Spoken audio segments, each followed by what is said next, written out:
నా భార్యనుగా చేసుకొందునని దేవుని ఎదుట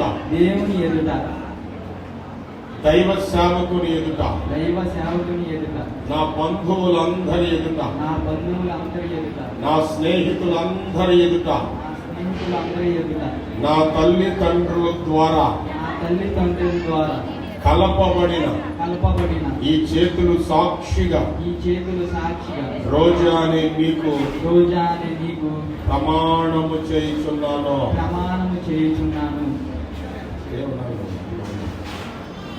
ఏమని ప్రమాణం చేస్తావు? మేలుకైనా కీడుకైనా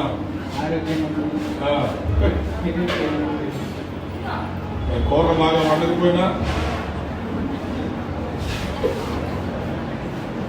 ప్రేమిస్తావా లేదా? Very good. దేవుడు నీ యొక్క ప్రమాణాన్ని దీవించుకున్నాడు.